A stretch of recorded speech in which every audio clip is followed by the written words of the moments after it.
Purihin ng Panginoon. Kung inyong kaibigan kay Jesus, Brother Manny Bautista. Nandito po tayo ngayon sa Barangay 106. Ay, 96.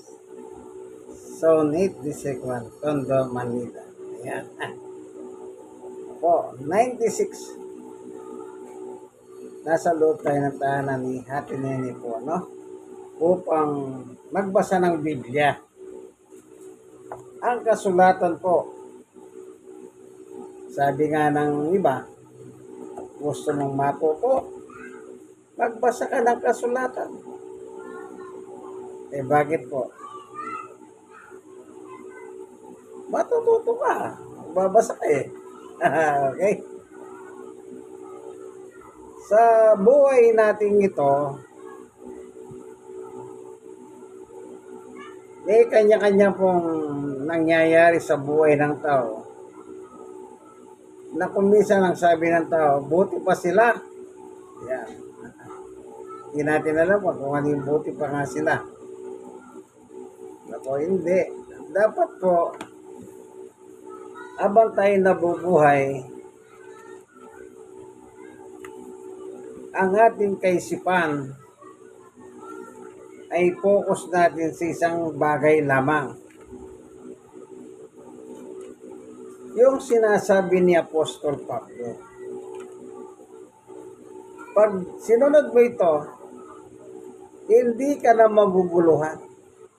Kasi dito po sa ibabaw ng lupa, kapag, bawa, nagpunta ka ng mall, o makikita mo yung mga magagandang gamit, magugulo ang isip mo. Magugulo. Pero kung susundin mo ang sinasabi ni Pablo, hindi po magkakaroon ng gulo ang iyong kaisipan sa mga bagay dito sa ibabaw ng lupa.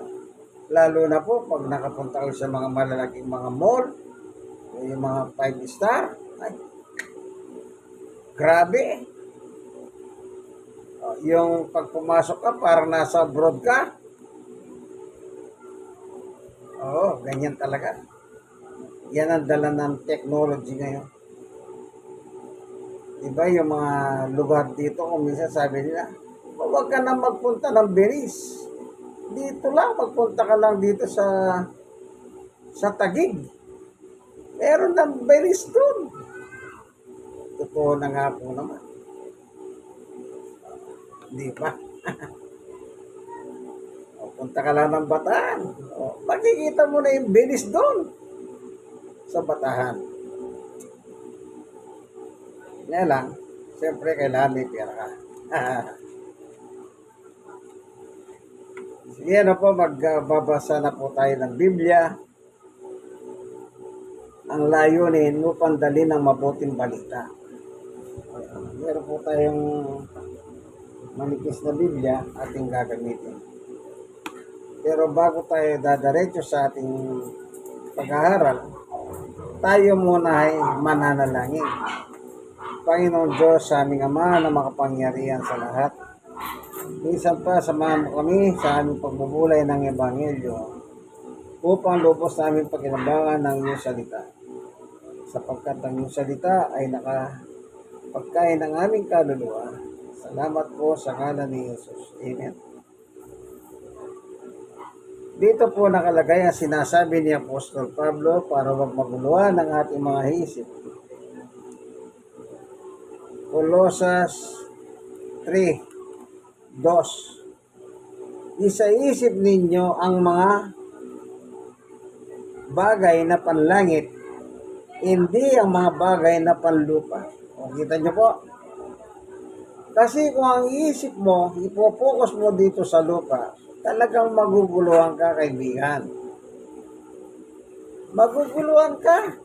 Sabi ko nga, magpunta ka sa mga sikat na mga 5-star hotel o ano man yan.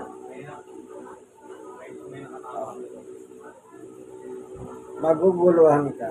Bakit? Marami kang mabibili. Pwedeng bilhin, magaganda. Kaya kung minsan ako po naaya sa mga ganyang lugar, sabi ko, wag na lang. Palitin na lang. Wag na lang kako. Eh bakit? Eh, kumbaga sa pagkain, matatakam ka lang eh. Diba? Tawagin mo nga. Kaya sabi ni Apostol Pablo, Ganyan, tawagin mo. yang isip natin, Malaki, hindi maliit. isaisip ninyo ang mga bagay na panlangit. Kung meron po tayong na totoong kaisipan na, ang isa-isip natin yung mga bagay na panlangit. Joshua, sabihin mo kay Michael, lipat na yung maliit, dito na lang yung malaki. Kasi Ababanggado, kaya ano, yung malaki, dito na lang iba yung panlangit, Wala pa naman, gagawin. iba yung panlupa. Alam niyo na ba? Sabi mo kay Michael, lipat na lang yung maliit. Yung panlupa po nawawala, lumilipas. Ano mang mga gamit na, sige, di ba, nung araw, ang mga cellphone, hanggang sa paganda ng paganda, lumilipas.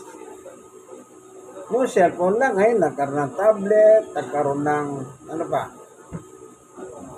Dito mo nilagay yung maliit, Yung- dito yung malaki. Ito ko muna pa pesto. Kami na lang mag-ayos yun. mga computer. Kahit huwag mo na ibalik dito sa likod, Fred. Lilipat mo na Eh, tandaan nyo po, Para hindi na bubunggo. maguguluhan lang po ang kaisipan nyo kung lagi nyo isa sa isip dito sa lupa. Oh. Mas maganda, sundin na lang po natin si Apostol Pablo. Isa-isip ang mga bagay na panlangit. Ayan. Hindi, kita nyo, hindi ang mga bagay na panlupa. Parang utos na rin po ito. Tignan mo yung bago. Ito yung bago. Praise the Lord. Ay, ito.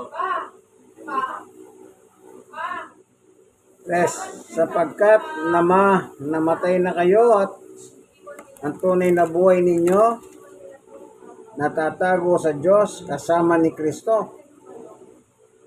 Yan. Si Kristo ang tunay na buhay ninyo at siya nahayag. Papalitin namin. Mahayag din kayo kasama niya at makakahati ka sa kanyang karangalan. Oh, ganda nga. So, ang buhay po natin,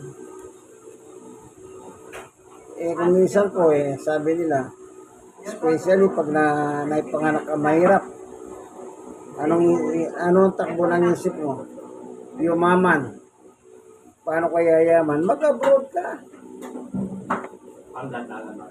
Ang nangyayari pag nag-abroad, nawawasak naman ang pamilya. Di po ba? Kaya hindi pa tapos ang kontrata, napipilitang umuwi gawa na. Andiyan sa ibabaw dyan. Yun nga po, pawasak ang pamilya. Diyan sa ibabaw, oh. Pero meron naman po nagtatagumpay talaga. Andyan. Nang mag-abroad sila, umigi ang kanilang buhay. Nakapagpatayo ng bahay, nagkaroon ng mga sasakyan. Yung iba naman, naging negosyante. Pero lahat ng yan, hanggang dito lang sa lupa po yan. Panglupa. Pag namatay ka, hanggang dito lang yan. Hindi mo naman madadala sa langit yan, sabi nga nila. Pero kung ipopokus mo ang isip mo sa panlangit na bagay, naalala niyo po ba yung panalangin na turo ni Jesus? Yung Ama namin, nasa langit ka? Anong nakalagay doon? Sundin ang kalooban mo. Kaya ng pagsunod mo. Sundin ang kalooban mo sa lupa, ganun din sa langit. Para mapalangit ka, para magkaroon ka ng kaisipan panlangit, Dami ka. sundin mo ang kalooban ng Diyos. Kasi kung hanggat hindi mo po masusunod ang Diyos, talagang hindi ka magkakaroon ng kaisipan na panlangit. Always ang isip mo nakapokus dito sa ibabaw ng lupa. Oh. Anong sakit, ha? Ganon ang tao. Walang inangad kundi yung mga material na bagay sa lupa. Lahat ng material na bagay dito sa lupa, nawawala naman po yan eh. Lumilipas. Pag Kagaya na sinabi ni San Pedro. Dami ko din mo yung Ano sinasabi ni Apostol Pedro? Ito po nakalagay, basahin natin. Unang Pedro 1:24. Ay sa kasulatan ng lahat ng tao ay gaya ng damo. Gaya ng bulaklak nito ang lahat ng kariktan. Ang damo'y natutuyo at nalalanta ang bulaklak. Kita niyo po? Ano man ang abutin mo kaibigan, darating ang araw. Kagaya ka lang ng damo na malalanta, sabi niya. O, ano man yung tagumpay na dinala mo o nakamit mo. Anong sabi niya? Ang damo'y natutuyo at nalalanta ang bulaklak. Kaya mas maganda po kung meron po tayong sa isip, walang iba kundi yung mga bagay na panlangit. Ayan nyo po ang Diyos ang magsuporta sa inyo sa mga bagay na panlupa. Kasi kapag kayo po maghahanap ng mga bagay na panlupa, sometimes nabibigo ang tao. Pag nabigo ang tao, nagpapakamatay. Siya mismo, kinikitli niya ng buhay ang kanyang sarili. Kasi bigo eh.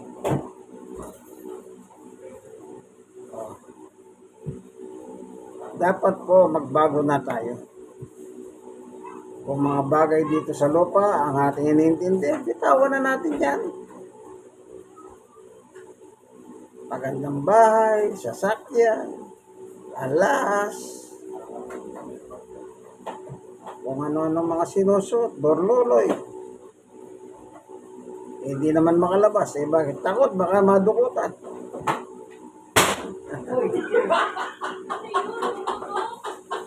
Tandaan po natin. Gaya ng bulak. Gaya ng aatakin ka sa pagbubulat mo. Gaya ng ang tao, ng isang damo. Nalangin na naman ang Diyos. Mawawala po ano man ang nasa iyo. Kaya nga sabi ni Jesus makamit mo man lahat ng kayamanan sa buong mundo, walang kwenta yan kung mapapahamak naman ang buhay mo. Tandaan niyo po, yung mga bagay na material ay pasamantala lamang yan po. Temporary lang. Basahin natin. Ano nakalagay? Dito po sa kasulatan.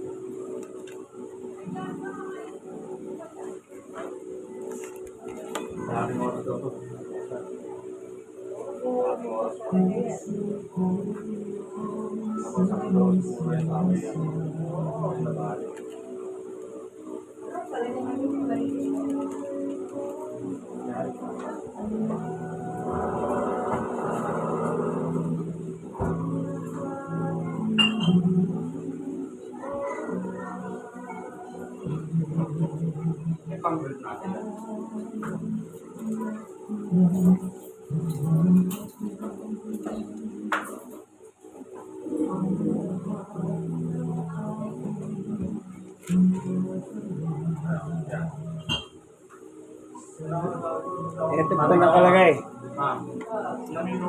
Marcos 8:34. Pinalapit ni Jesus ang mga tao, pati ang kanyang mga lagad, at sinabi, kung ibig ni numan sumunod sa akin, kalimutan niya kanyang ukol sa kanyang sarili, pasanin ang krus, at sumunod sa akin. 5. Ang naghahangad na magligtas ng kanyang buhay ay siyang mawawalan nito. Ngunit ang maghalay ng kanyang buhay alang-alang sa akin at sa mabuting balita o salita ng Diyos, siyang magkakamit niyo. O, kita niyo po. Ano yan? Mga panlangit na bagay. Mga panlangit na mensahe. 36. At ano nga mapapala ng isang tao? Makamtan man niya ang buong daigdig kung ang katumbas nito ay ang kanyang buhay. Lahat ng kayamanan sa buong mundo makuha mo na, kaibigan.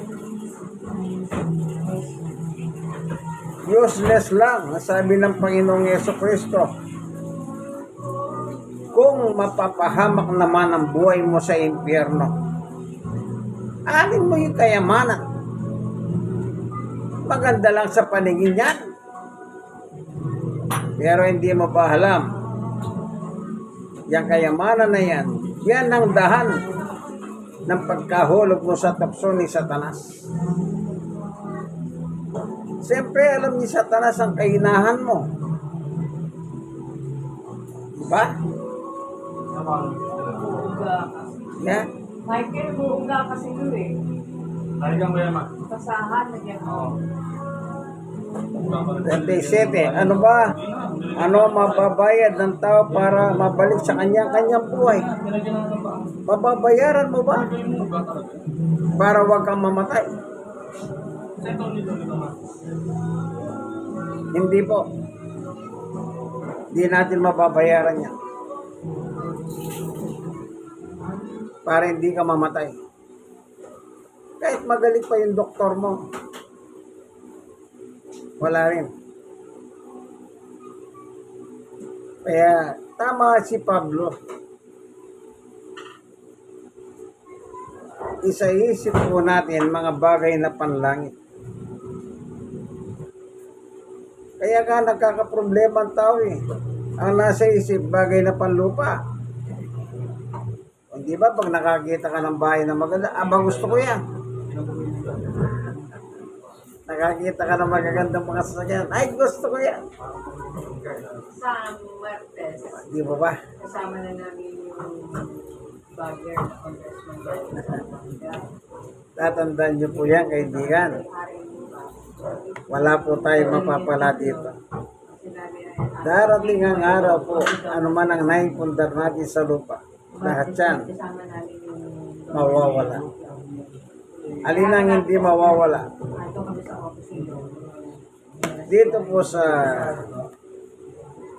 kasulatan, anong sinasabi ng Biblia? Ay, yung bahay ko.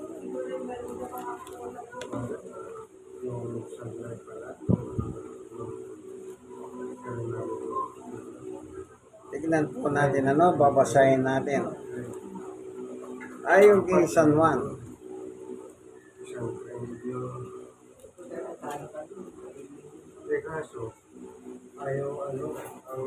mapaparama sa libutan at lahat ng kinaumalingan nito.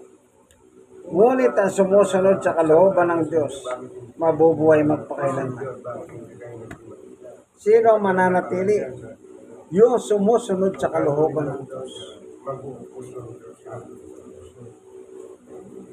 Yun lang po. Kaya, kung ang isip natin nakatingin po sa langit, yun, magandang kaisipan. Hindi ka magkakagulo, hindi ka magpuproblema. Eh bakit? Eh panlangit ang angkat mo eh. Ano yan? Espiritu, spiritual. Hindi po siya material na bagay. At kapag ang nasa isip mo ay mga panlangit, darating ang panahon, ang sabi nga ni Santiago, pupunta ka sa langit. Wala naman kasi kung matawagan, nakakaman namin. Sabi ni Santiago. Hindi mo ginagawa.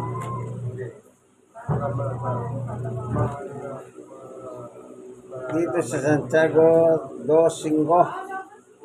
Tignan ninyo mga kapatid kong minamahal.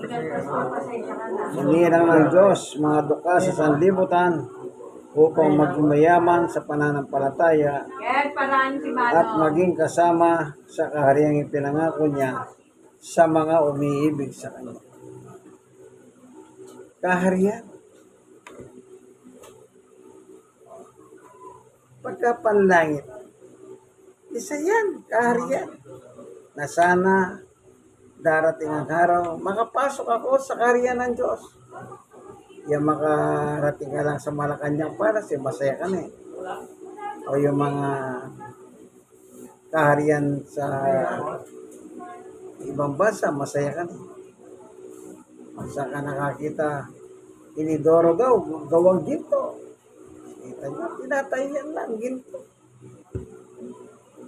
Diba? Kaya tatandaan niyo po, maguguluhan lang ang inyong kaisipan. Pero kapag sinunod ninyo si Apostol Pablo, hindi kayo magkakamay. Magiging maganda ang inyong wakas ng buhay. Salamat sa iyo, Panginoon Diyos, sa iyong pagtuturo sa amin, na kami mga tao sa ibabaw ng lupa, na dapat sa isip namin mga bagay na panlangit, sapagkat ang mga bagay na panlangit ay masigit na mahalaga, higit na mahalaga kaysa mga bagay na panlupa. Salamat po sa iyong pagtuturo sa amin, O Diyos, sa ngalan ni Jesus. Amen. O kayo mga nanonood ng video, mga kaibigan, o inyong kaibigan kay Jesus, Brother Manny Bautista,